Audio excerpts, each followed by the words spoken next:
So, if you're learning Italian, you've probably hit that exact moment where you suddenly need to look ahead. You need to talk about things that haven't actually happened yet. First things first, let's establish exactly what we're talking about here. The Italian tense we are zeroing in on today is the Futuro Semplice, which literally translates to the simple future. In English, this tense directly corresponds to the concepts of will and going to. So basically, anytime your brain wants to say something like, I will eat, or I'm going to travel, the Futuro Semplice is exactly the tool you're going to reach for.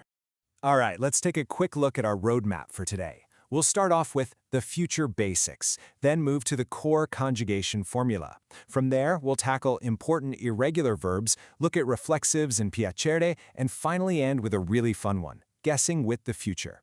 Let's jump to the first point and see how this all builds together.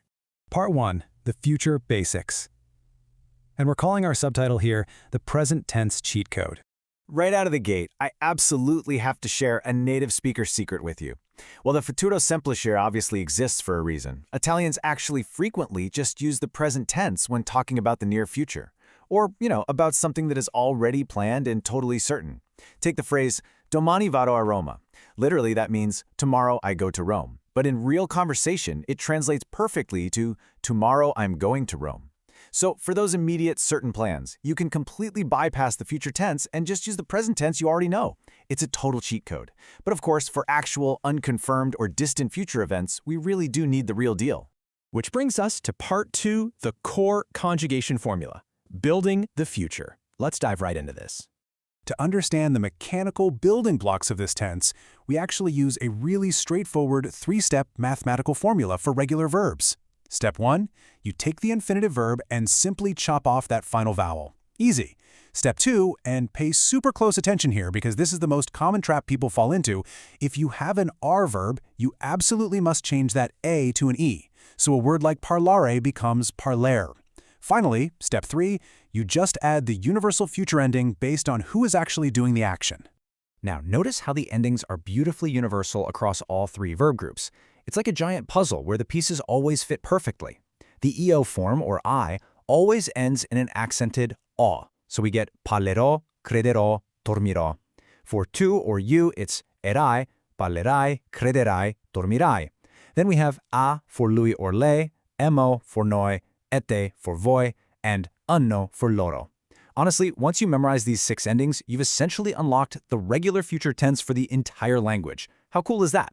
Let's see this formula in action to paint a really clear picture. Il prossimo anno studierò in Italia. Next year, I will study in Italy. The base verb here is studiare. We remove the final vowel, change the A to an E, and then just snapped on that accented A because I am the one doing the studying. Simple, elegant, and perfectly regular. All right, moving right along to Part 3, important irregular verbs, the loyal endings. Now listen, please don't let the word irregular give you any anxiety here. While the stems of these verbs do break the rules, the endings remain an unwavering anchor. They don't change. For essere, to be, the stem completely changes to sar. So I will be is simply sarò. Avere, to have, becomes avrà. Andare, to go, shrinks all the way down to andrà. Fare, to do or make, is far. And venire, to come, becomes verrà. All you do is take these new irregular stems and attach the exact same standard endings we literally just looked at in the previous section. And this brilliantly illustrates how manageable Italian irregularities actually are when you break them down. Let's look at a few more really vital ones. Potere becomes potre. Volere is vor. Dovere is dovre. Sapere is sapre. And bere is ber. So if you want to say, we will drink, you just take that stem ber and add the noi ending emo, berremo. See? The endings never betray you, even when the stems kind of do. Next up, Part 4, adding pronouns and expressing preference. So now that we have the core mechanics down, how do we handle reflexive actions? The great news, they behave perfectly regularly. No new weird rules here. You follow the exact same conjugation rules we just learned, and you simply snap a reflexive pronoun, mi, ti, si, ci, vi, or si, right onto the front. For instance, dopo la laurea, mi trasferirò a Roma. After graduation, I will move to Rome. Trasferirò is conjugated totally normally. We just pop that mi right in front of it. Now what about the famous verb piacere, meaning to like or to be pleasing?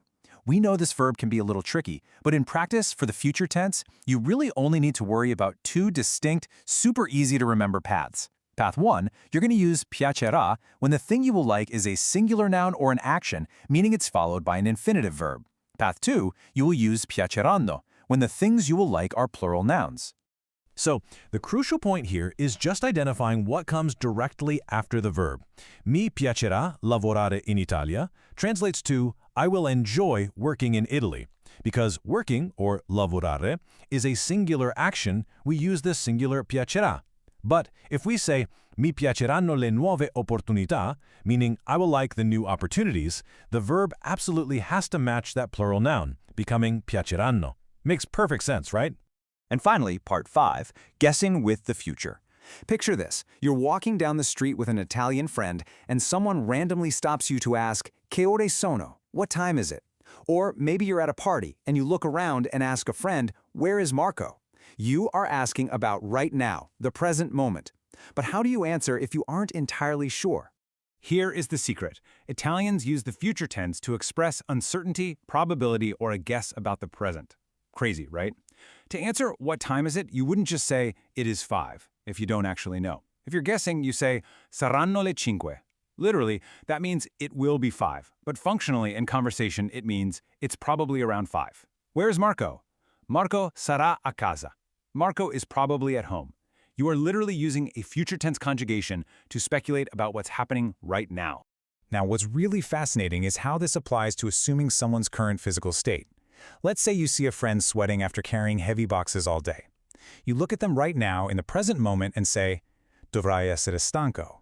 Literally, you will have to be tired. But it beautifully and perfectly translates to, you must be tired. It's an assumption about the present, relying entirely on the irregular future tense of dovere. Now that you have this conversational superpower in your back pocket, how will you use the Italian future tense to guess what is happening right now in your own life?